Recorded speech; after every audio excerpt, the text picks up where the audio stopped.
Bienvenue aujourd'hui sur Exponentiel Podcast. Nous parlons d'entrepreneuriat, d'être un entrepreneur dans le nouveau monde. C'est parti.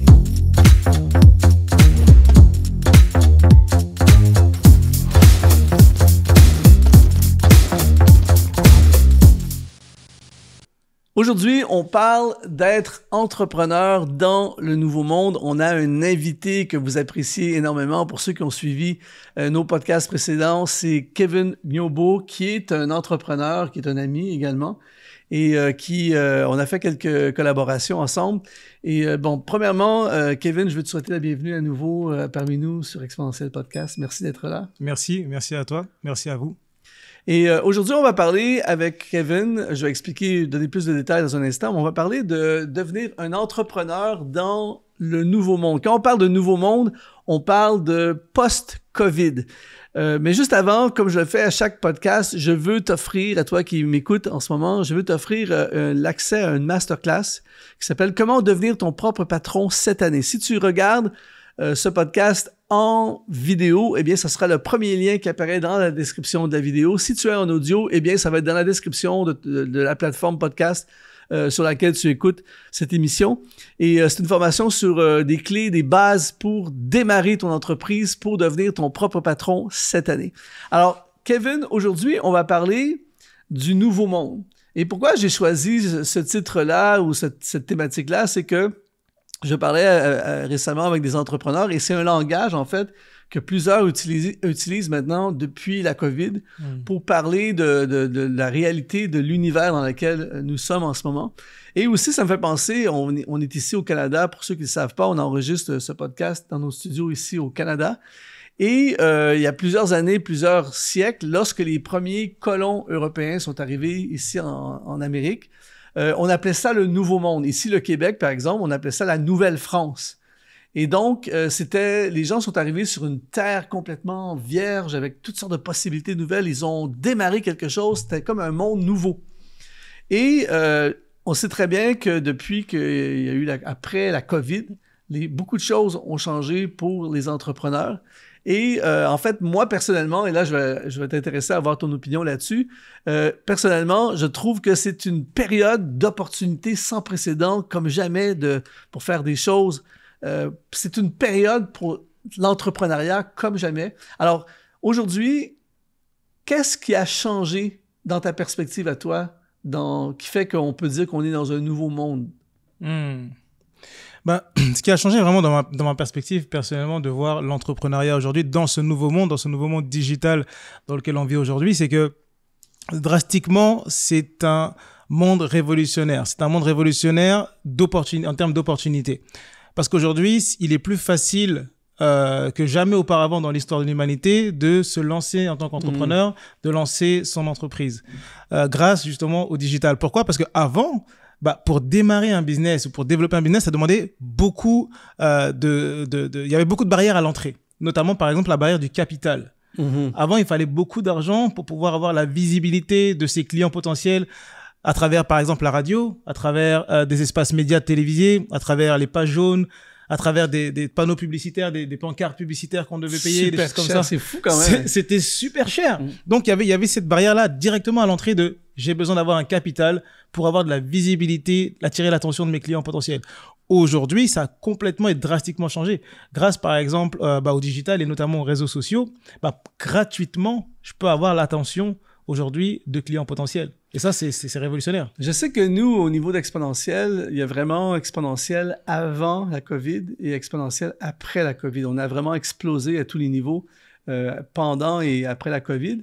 J'entends souvent les gens dire « Ouais, mais là, il y a tellement de monde, tout le monde fait quelque chose, tout ça. » Est-ce que tu as ce sentiment que c'est comme saturé, que tout a été fait, qu'il n'y a plus de place? C'est quoi ton sentiment à toi par rapport à ça? Alors, mon sentiment est que la concurrence, parce que la barrière à l'entrée aujourd'hui, elle est faible, donc effectivement, il y a beaucoup de gens qui se lancent. Beaucoup de gens veulent vendre leurs propres produits en ligne, beaucoup de gens veulent vendre leurs propres services en ligne.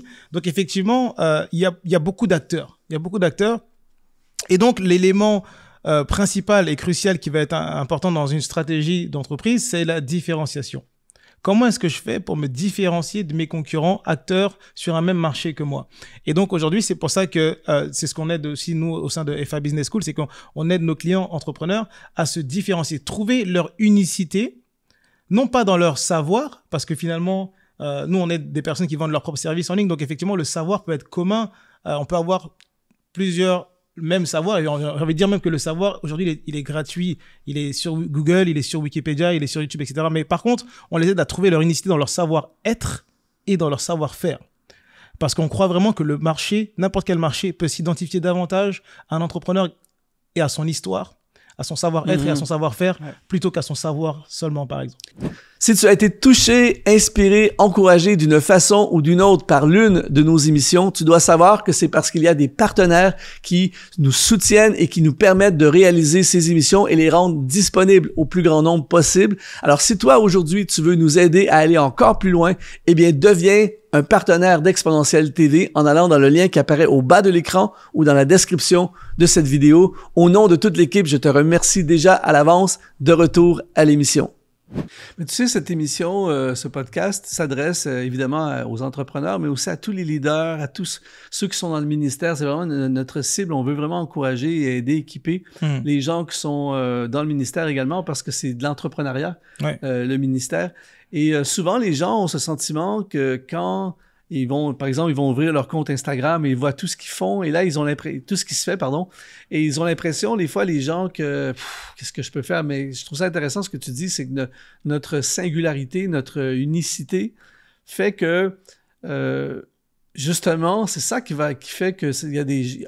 Moi, je dis tout le temps cette phrase, nous sommes appelés à rejoindre ceux que nous sommes appelés à rejoindre. Tout à fait. Et donc, juif pour les juifs, grec pour les grecs. Voilà, c'est ça. Et donc, c'est sûr que si j'essaie de faire ce qu'un autre fait, tu sais, je compare mon chapitre 1 avec le chapitre 10 de quelqu'un d'autre, j'essaie de faire ce que les autres font, mais ça risque d'être une version moins bonne de tout à fait. Mais toi, tu conseilles, tu aides justement des entrepreneurs à se démarquer, tout ça. C'est quoi les 2-3 conseils que tu leur donnes vraiment surtout pour quelqu'un qui démarre ou qui est dans ses débuts? Là, tu viens de dire quelque chose qui est super important, c'est effectivement de vouloir copier ou de vouloir ce que moi j'appelle modéliser ce qui se fait déjà. Je trouve que c'est un très bon principe. Je pense qu'une des clés du succès, c'est d'imiter une personne de succès.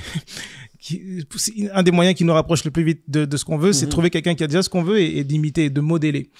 Le seul danger à ça, c'est que c'est important de modeler ce qu'une personne de succès a fait lorsqu'elle était là où tu es aujourd'hui. Et beaucoup de gens font l'erreur de modeler une personne de succès là où est-ce qu'elle est en ce moment. Et c'est une très grande différence parce que là où elle est en ce moment, c'est le résultat c'est l'effet cumulé de plusieurs actions, de plusieurs savoir-être qu'elle a développé, savoir-faire qu'elle a développé, qui l'ont emmené là où elle est. Mais toi, à ton stade, tu as besoin de savoir ton modèle à ton stade, qu'est-ce qu'il a fait, afin que tu reproduises ce qu'il a fait quand il était à ton stade. Et pas que tu reproduises ce qu'il a fait lorsqu'il est sur Instagram, sur un jet privé, en vacances à Dubaï, ou à Tahiti, ou autre. Avec une équipe de 50 personnes. Avec une équipe de 50 personnes, des systèmes automatisés, etc. C'est ça. Et donc, l'idée, c'est d'aller faire des recherches pour trouver... Oui, de modéliser, de trouver un exemple, de trouver un mentor, de trouver un exemple, quelqu'un qu'on peut modéliser, son succès, et d'apprendre en fait son histoire, d'apprendre son parcours, afin que je puisse modéliser ce qu'il a fait là où moi je suis. Qu'est-ce qu'il a fait quand moi j'étais à cette étape-là, par exemple? Si je suis à l'étape de l'idée de trouver un business, si je suis à l'étape de l'idée de créer mon ministère, si je suis à l'étape, ou alors si je suis à l'étape de développer, ou alors si je suis à l'étape de recruter une équipe, en fait, c'est de trouver à chaque étape où je me situe dans mon processus de croissance en tant qu'entrepreneur, quelles sont les actions, quelles sont les stratégies qu'il a mis en place, cette personne-là, à mon stade, afin que je puisse modéliser. Quelles sont les plus grandes opportunités du nouveau monde? Disons là que tu as quelqu'un là, qui vient s'asseoir devant toi et qui dit « Kevin, ça me parle l'entrepreneuriat, j'ai envie de démarrer quelque chose, je suis pas trop sûr de qu'est-ce que je veux faire, tout ça. Et j'ai vraiment envie de démarrer quelque chose, je sens que je veux me libérer du 9 à 5 ou du salariat. Genre. Et il y a tout ce qui se prend place en ce moment. Ouais. Si toi, tu recommençais à zéro, par exemple, et c'est quoi les meilleures opportunités, tu crois, pour quelqu'un qui commence? Moi, je crois que les meilleures opportunités, alors il y en a énormément. Il y a la vente de produits en ligne à travers le e-commerce. Il y a la vente de services en ligne. Ça peut être du service, c'est le partage de connaissances. Ça peut être le partage de compétences, le partage d'expériences également. Ça peut être donc la vente de produits ou de services. Mais si moi j'avais à recommencer, que je conseillerais quelqu'un aujourd'hui, ce serait de dire, OK, aujourd'hui, si tu veux remplacer ton 9 à 5, disons que tu as un salaire aujourd'hui moyen de 3 000 euros par mois et que tu veux remplacer tes 3 000 euros par mois, bah, il te suffit de créer un service que tu peux vendre à 1 000 euros par mois et de trouver 3 clients par mois. Si tu as 3 clients par mois qui te génèrent 1 000 euros par mois, bah, tu as remplacé ton emploi.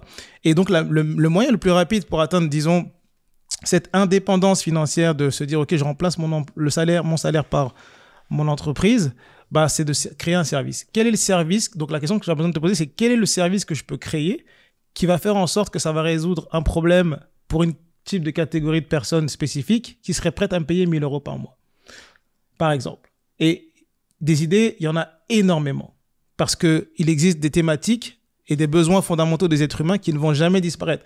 Un être humain aura toujours besoin de se développer spirituellement. C'est un domaine, c'est un secteur d'activité. Si je peux aider des personnes à se développer spirituellement et qui me payent 1 000 euros par mois, bah, c'est une niche. Il y a la niche des finances. Les êtres humains auront toujours besoin de vouloir gagner plus d'argent ou d'économiser plus d'argent.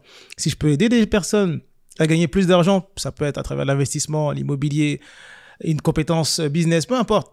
Il y a des domaines également qui sont intemporels, la santé. Les gens auront toujours besoin d'avoir une meilleure santé. Est-ce que je suis prêt à donner une expérience ou des conseils ou une expertise là-dessus? Et puis, il y a le domaine des relations. Et les gens auront toujours besoin d'améliorer leurs relations sociales, leurs relations avec leurs parents, avec leurs enfants, avec leurs conjoints, avec leurs animaux parfois, etc. Et donc, ces thématiques-là comme ça qui sont fondamentales, qui sont spécifiques à chaque être humain ne vont jamais disparaître. Est-ce que l'entrepreneur ou le jeune entrepreneur ou le jeune, quand je dis jeune, je parle pas nécessairement d'âge, tu peux être un jeune entrepreneur à 60 ans, ouais. Est-ce que le jeune entrepreneur, le débutant ou celui qui commence, est-ce qu'il doit chercher la niche, l'univers où il y a le plus de potentiel, où il y a le plus de rémunération possible, ou il doit chercher l'univers qui lui correspond le plus en tant qu'entrepreneur? C'est une super question. Et à ça, qu'est-ce que je réponds? Je réponds d'abord, il y a 2 phases. La première phase, c'est rechercher ce par quoi tu es passionné. Donc, l'idée, c'est de trouver, OK, quels sont mes centres d'intérêt? Qu'est-ce que j'aime apprendre au sujet d'eux le plus? Qu'est-ce que j'aime parler au sujet d'eux le plus? Ou qu'est-ce que j'aime faire le plus? Et regardez, en fait, quels sont tes centres d'intérêt? Pourquoi? Parce que je crois vraiment que si tu aimes quelque chose, bah, l'amour n'échoue jamais, tu vas pas échouer. Si tu choisis une industrie, un projet que tu aimes, bah, tu vas pas échouer. Il y aura des obstacles, il y aura des difficultés, mais tu ne vas pas échouer parce que l'amour n'échoue pas, c'est ce que je crois. Et donc, le premier choix, ce serait de choisir quelque chose, une passion. Une passion, un centre d'intérêt, quelque chose.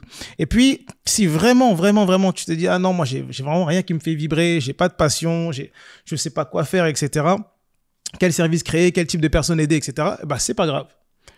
Tu choisis une idée d'une personne qui a déjà un succès dans un domaine et tu apprends. Tu peux apprendre à partir de zéro. Peu importe ton âge, peu importe ton expérience, tu peux apprendre à partir de zéro certaines compétences, certaines connaissances, et puis tu peux commencer à les monétiser.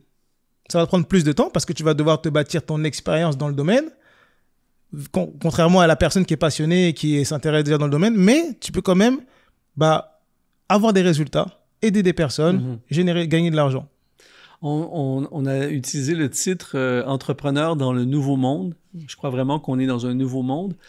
Il y a je le vois de mes yeux, je l'entends aussi. Il y a des entrepreneurs, il y a des leaders chrétiens, il y a des pasteurs, il y a des églises qui sont restés dans l'ancien monde ou qui ont beaucoup de difficultés à faire la transition ou même réaliser qu'il y a un nouveau monde. Exact. Et moi-même, je crois que certains vont avoir des gros soucis dans les années à venir si ils ne finissent pas par capter qu'on ne peut pas retourner en arrière. Tu vois, c'est comme ça. Alors, quel serait ton conseil? Quelles seraient les clés, selon toi, pour passer de l'ancien monde au nouveau monde? Même en tant qu'entrepreneur ou business ou façon de faire les choses ou en tant que leader chrétien même. Ce serait quoi les clés, les priorités, les choses les plus importantes à faire pour passer dans le nouveau monde? Une des clés pour passer dans le nouveau monde, pour moi, c'est d'avoir une mentalité d'adaptation. C'est super important d'intégrer dans son caractère cette capacité à s'adapter. parce que la nature nous le montre. Dans la nature, un environnement, soit il évolue, soit il se dissout. Dans la nature. C'est aussi simple que ça. La terre, soit la terre, elle s'arrose et elle devient fertile, ou soit elle s'est pas arrosée, donc l'environnement la détruit. Et je crois que dans la vie, c'est comme ça, les choses sont. Soit les choses sont en évolution, soit les choses sont en destruction. Et on peut demander à Motorola, on peut demander à Nokia, on peut demander à BlackBerry, Blockbuster. on peut demander à ces entreprises-là où est-ce qu'elles sont aujourd'hui, celles qui n'ont pas voulu s'adapter au changement. Et donc la clé, c'est ça, c'est de toujours vouloir s'adapter au changement. Les personnes, les entreprises, les éléments dans la nature qui ne s'adaptent pas au changement, ce sont ces personnes-là qui meurent. Et donc, une des clés pour ne pas rater le train, et n'importe quel train, parce qu'il y aura plusieurs trains aujourd'hui dans le monde digital, dans le nouveau monde, c'est l'ère du web 3.0 qu'on appelle. C'est ça. Mais les entreprises, les églises, les ministères, les entrepreneurs qui ne se sont pas adaptés au changement, qui n'ont pas voulu apprendre au sujet du changement, qui n'ont pas voulu se documenter, qui n'ont pas voulu faire le changement, qui n'ont pas voulu passer à l'action par rapport à ce changement-là, bah c'est ceux qui sont morts aujourd'hui. Et c'est ce que je conseille, c'est pour éviter la mort, c'est d'avoir une capacité d'adaptation, un esprit toujours ouvert. Ben justement, en parlant d'esprit ouvert, pour ceux qui n'ont même pas encore réalisé qu'il y a un nouveau monde, il y a un nouveau monde qui est en train d'arriver dans le nouveau monde, on appelle ça l'IA, l'intelligence artificielle, tout ça, qui est en train de révolutionner complètement. On fera peut-être une émission complète sur le sujet, on fera pas une émission complète sur le sujet, mais j'aimerais avoir ton opinion là-dessus. Est-ce qu'en tant qu'entrepreneur, est-ce qu'on devrait s'y intéresser? Alors, en tant qu'entrepreneur, j'ai un esprit ouvert et j'ai un esprit d'adaptation. Donc, ma réponse va être 100% oui. 100% oui. Pourquoi? Parce que elle offre énormément d'opportunités, énormément d'avantages, l'intelligence artificielle. Il y a une myriade d'opportunités. Elle permet d'automatiser certaines choses. Elle permet d'automatiser certaines actions, certains processus dans une entreprise, ce qui permet finalement de gagner du temps. L'entrepreneur peut gagner du temps, ou alors il peut même se libérer de certaines ressources, donc il peut faire du profit pour son entreprise. Il y a aussi un autre avantage, c'est que non seulement elle automatise des tâches, mais elle fournit également des informations qui sont très précieuses pour aider à la prise de décision dans une entreprise. L'algorithme peut analyser des data, un nombre très grand de données, et de permettre à synthétiser ces données-là et de les traduire en prise de décision. Est-ce que j'y vais ou est-ce que j'y vais pas? L'IA aussi également permet accéder à une intelligence. Moi aujourd'hui, j'utilise ChatGPT par exemple pour ma création de contenu. Hey, ChatGPT aujourd'hui, j'ai pas d'idée aujourd'hui parce qu'on n'est pas toujours dans le flow en tant qu'entrepreneur, surtout les créateurs de contenu, on n'est pas toujours dans le flow. Donc l'intelligence artificielle est tout de suite mon bras droit. Hey, ChatGPT, aujourd'hui, j'ai envie d'écrire un post sur Facebook sur X sujet. Est-ce que tu pourrais me donner des idées? Juste un post de 300 lettres, par exemple. Et paf, j'ai mon test, je fais un copier-coller, boum, c'est sur Facebook, c'est sur Instagram, c'est sur mes réseaux sociaux. C'est un bras droit, c'est une aide vraiment au quotidien. C'est ça. Par contre, il y a des défis. C'est quand même important que je le précise. Il y a des défis. C'est des défis surtout éthiques. On s'adresse à des chrétiens. Donc, je vais vous en parler aussi. C'est que le fait de laisser l'algorithme prendre des décisions, que ça soit sur l'écriture, que ça soit sur le traitement de données, etc., et de le laisser prendre des décisions, l'algorithme, bah, c'est un algorithme, c'est un robot. Donc, quelque part, il va pas avoir forcément ton éthique derrière. Donc, c'est super important de mettre des outils en place pour que tu utilises l'intelligence artificielle de manière responsable et alignée avec tes valeurs qui sont fondamentales. Ouais, c'est ça.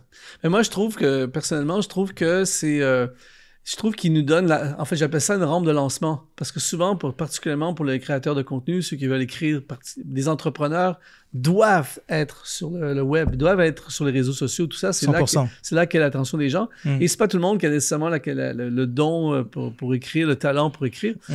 Mais il t'écrit le squelette du texte, puis après ça, toi, c'est beaucoup plus facile de passer quelques minutes à changer des mots. Cette phrase-là, je l'aime un peu moins. Ou tu y mets ta saveur à toi, ton identité à toi. Mais il a déjà fait, on va dire, le 70% du travail qui, 100%. Des fois, est le syndrome de la page blanche. Exact. Mais tu l'as plus avec ça. Exact. Donc, c'est un outil qui est absolument exceptionnel à ce niveau-là. Bon, évidemment, ça va encore plus loin que ça au niveau de l'automatisation. Mais on va pas rentrer là-dedans aujourd'hui. Mais toi, tu es d'accord pour dire que c'est un inévitable? Oui, 100%. C'est inévitable. Parce que je crois encore une fois que c'est important pour chaque entrepreneur de s'adapter. Et aujourd'hui, le web 3.0, l'intelligence artificielle est au cœur du web 3.0. Ça serait un gros manque à gagner, voire pratiquement chaotique de ne pas utiliser l'IA. Parce qu'aujourd'hui, l'IA permet également d'améliorer l'expérience utilisateur. Lorsqu'on a un service en ligne et que tu mets de l'intelligence artificielle dans ton service en ligne, bah, tu peux permettre même d'améliorer l'expérience utilisateur. Et j'ai parlé de ça au début, c'est que ça va t'aider à te différencier de tes concurrents. Ça va t'aider à te différencier des personnes qui font la même chose que toi, mais qui peut-être n'ont pas les mêmes technologies ou la même expérience client que toi. Je suis, on va dire, un entrepreneur qui démarre en ce moment, où j'ai un business, tu vois, mais ça roule plus ou moins, je galère un peu. Je sais qu'il y a beaucoup de gens qui nous regardent, qui en rêvent de démarrer leur business, sont au début de leur business, où ils font ça parallèlement un peu, ils ont un job et tout ça, mais ils veulent l'amener plus loin. Ouais. Et c'est comme si on démarre de zéro, d'une certaine façon. Il y a plein de choses qui prennent place. Moi, je crois vraiment qu'il faut comme les réseaux sociaux ont une place inévitable. Ouais. Quelles seraient, selon toi, les 5 priorités de cette personne-là que je viens de décrire, là, plus ou moins? Là. Ouais. Pas quelqu'un qui est super avancé, mais quelqu'un qui commence. Je sais que toi, tu aides des gens à se lancer, tout ça. C'est ça. Quelles seraient parce qu'il y a 25 priorités, mais quelles seraient les 5 priorités les plus importantes pour que toi, là, qui nous regarde, ou toi qui nous écoutes, tu puisses, dans 1 an ou 2, commencer à avoir des résultats? Yes. Alors, si tu me permets, si tu regardes cette vidéo aujourd'hui ou si tu écoutes ce podcast et que tu es un entrepreneur, tu pars de zéro ou même tu as déjà une entreprise en ce moment et que tu souhaites la développer à ton prochain niveau, j'ai créé une communauté gratuite où je partage mon expérience avec d'autres entrepreneurs. Il y a plus de 3000, il y a des milliers d'entrepreneurs dans cette communauté-là. Elle est complètement gratuite, donc tu peux la rejoindre maintenant en cliquant. On va mettre le lien. Ouais, c'est ça. En cliquant sur le lien dans la description de la vidéo, tu peux la rejoindre. Tu vas avoir énormément de ressources gratuites, donc des formations vidéos gratuites, des PDF, des ressources, etc. Maintenant, pour les 5 étapes majeures pour quelqu'un qui veut se développer, la première étape, c'est vraiment simple, c'est de définir ton offre. Quelle est l'offre que je peux créer qui va avoir une valeur ajoutée, qui va venir régler un problème pour un marché spécifique? Donc, ce serait vraiment utiliser la triade. Donc, la catégorie de personnes que je veux aider, quel est le problème que je suis prêt à résoudre pour ces personnes-là? Et troisièmement, quel est le résultat que je suis prêt à apporter pour ces personnes-là? Je donne un exemple. Quand j'ai commencé, j'ai aidé des personnes qui souhaitaient reprendre confiance en elles après une rupture amoureuse, après un divorce. J'ai créé cette offre. Je veux aider des personnes en rupture amoureuse à reprendre confiance en elles. Donc, ça a été mon offre. Ça a été la première étape. Puis ensuite, la deuxième étape, c'est de publier du contenu. Donc, de choisir une plateforme sur les réseaux sociaux sur laquelle tu vas commencer à publier du contenu en rapport avec ton expertise. C'est super important de bâtir une relation de confiance. Comment est-ce que tu vas te faire connaître à des inconnus si tu ne parles pas de toi?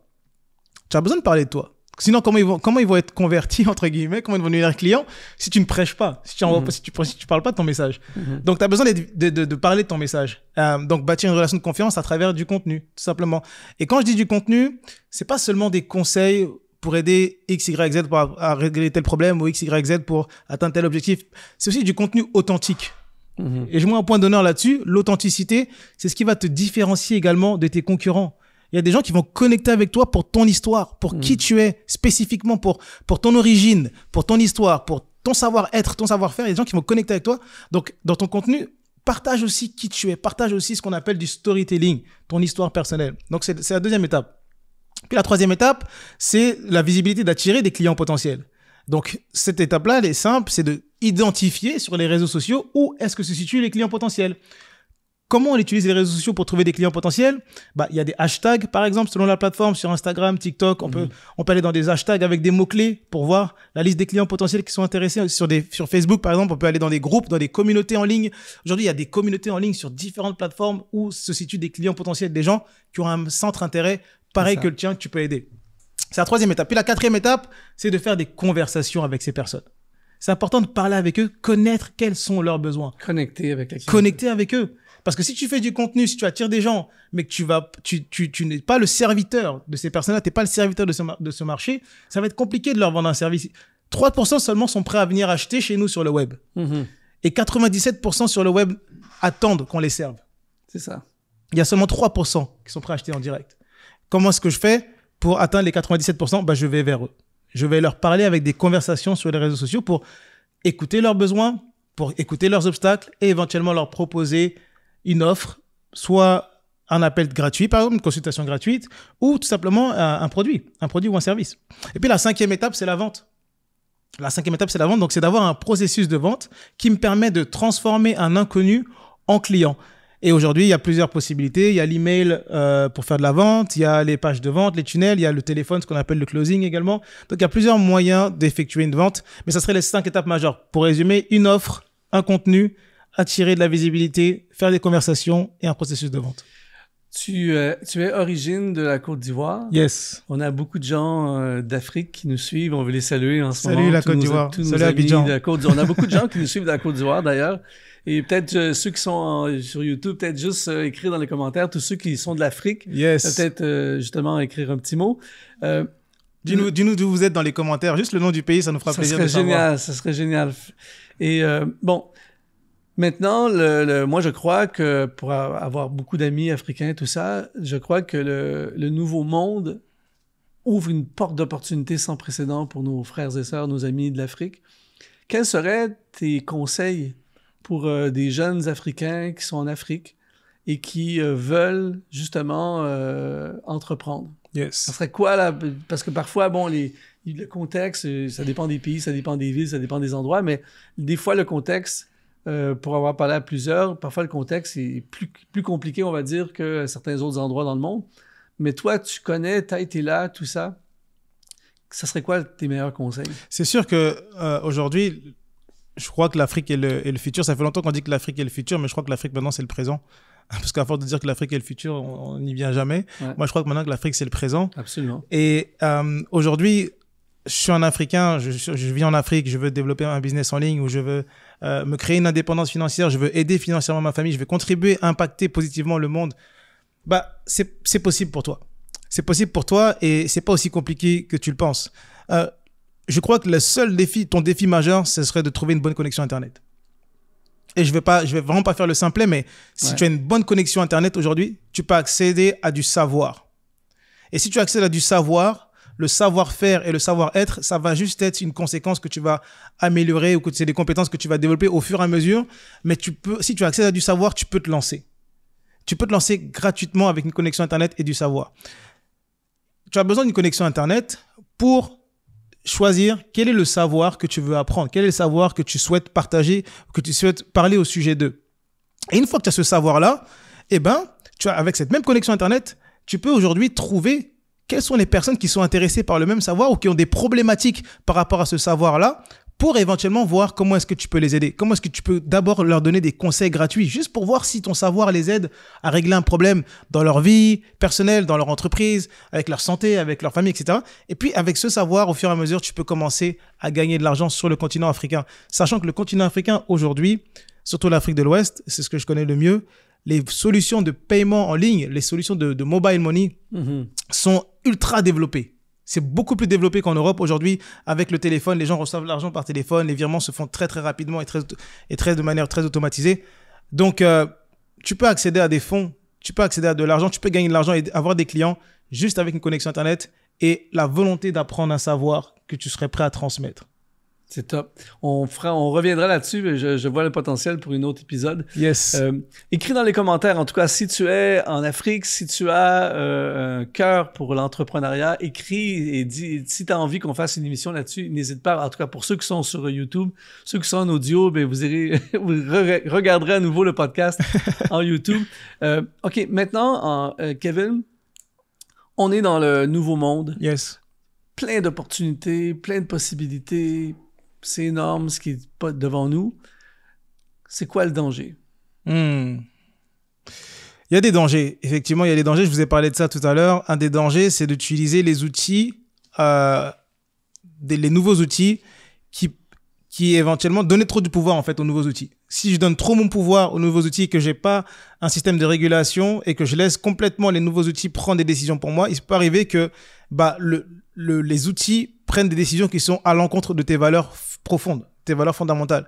Donc, premier danger, c'est d'éviter en fait que ça soit les outils qui prennent les décisions dans ton entreprise ou qui gèrent toutes les tâches de ton entreprise sans que tu aies au moins un contrôle qualité sur ces outils-là. Ça, c'est le premier danger que je verrais. Un des deuxièmes dangers que je verrais également, c'est de croire à la gratification immédiate. Parce que aujourd'hui, il y a cette fausse idée que développer un business en ligne, c'est facile, et 2, c'est rapide, et 3, tu vas être millionnaire du jour au lendemain. Ouais, Moi, j'y crois pas à ça. Donc, le plus vite tu te détaches de la gratification immédiate, et le plus vite tu as des attentes qui sont mesurées et qui sont réalistes par rapport à la réalité.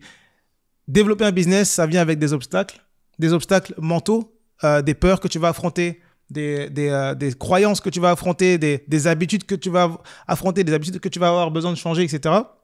Et donc, c'est important d'avoir des attentes qui sont réalistes.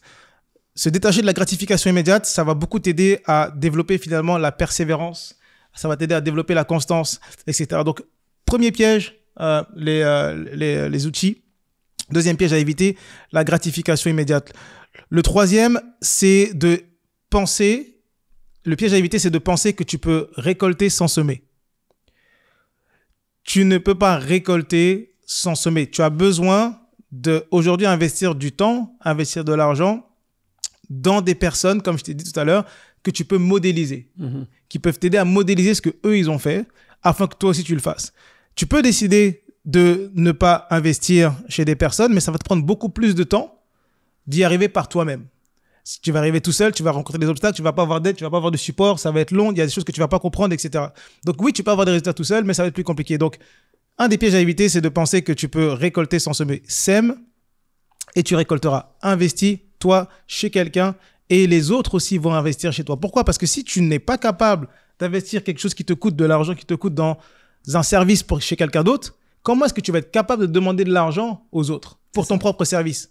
Au moment de la vente, il va y avoir un conflit à l'intérieur de toi. Quelque chose que tu n'as pas fait, tu le demandes aux autres de le faire pour toi. Il y aura un duel, il y aura un conflit, tu ne seras pas en congruence avec toi. Donc, vraiment, c'est un piège à éviter de croire que tu peux semer sans récolter. Je dirais que ça serait pas mal ça. Et puis, peut-être un dernier, ça serait de ne pas croire que ton premier projet va réussir. C'est pas forcément ton premier projet qui va réussir. C'est ça. Ça peut être le deuxième, ça peut être le troisième. Mais dis-toi que l'entrepreneuriat, c'est un véhicule qui peut t'amener au succès, qui peut t'amener à gagner plus d'argent, à avoir plus d'impact positif dans le monde. Mais si tu as des bonnes attentes dès le départ, eh ben, c'est sûr que tu vas réussir. Excellent. Moi, je rajouterais le manque de focus. Un des gros dangers, même déjà en ce moment et à venir, c'est un manque de focus parce qu'il y a tellement de possibilités, tellement d'opportunités, tellement de vidéos, tellement de trucs. OK, j'essaie ça. Ouais. Non, c'est ça. On devrait faire ça. Et là, tu commences puis tu finis jamais rien. Tu effleures un plein de trucs. Tu apprends un petit peu sur beaucoup de choses, alors que moi, je crois que c'est mieux d'apprendre beaucoup sur peu de choses et de ce que ma philosophie, que je dis depuis des années, faire énormément de peu de choses, tu vois. Et je pense que ça va aider. Mais, en terminant, être un entrepreneur dans le nouveau monde, je pense que c'est une opportunité incroyable. Que tu sois dans le ministère, que tu sois le leader d'une église, que tu sois un artiste chrétien, que tu sois un business, une personne de business, tout ça, être entrepreneur dans le nouveau monde, c'est quelque chose d'extraordinaire. Kevin, merci beaucoup. C'est toujours une joie. On apprend énormément avec toi. Merci à toi. On va laisser les liens dans la description de la vidéo si tu veux en savoir plus sur les entreprises, sur ce que fait Kevin, si tu veux te connecter avec ce qu'il fait. On va laisser le lien dans la description. Je vais laisser également le lien pour que tu puisses rejoindre la masterclass. Comment devenir ton propre patron cette année. Cette année. Tu vas pas être au sommet du monde cette année, mais tu peux commencer quelque chose cette année qui va changer ta vie pour toujours. Et puis, je te remercie d'avoir été là dans ce podcast. On va revoir encore Kevin. Tu nous donnes le goût de t'avoir encore avec nous. Alors, écris un commentaire, dis-nous d'où tu viens dans le monde, dis-nous ce que tu fais également dans l'entrepreneuriat. Si tu as apprécié, mets un like si tu es sur YouTube. Et également, n'hésite pas sur la plateforme podcast sur laquelle tu écoutes, mets les 5 étoiles et on apprécierait énormément. Ça nous aide à aller encore plus loin dans ce qu'on fait. Et merci Kevin d'avoir été avec nous. C'est toujours un honneur de te recevoir. Et à tout le monde, je te dis, sois exponentialisé. Ciao. Bye bye.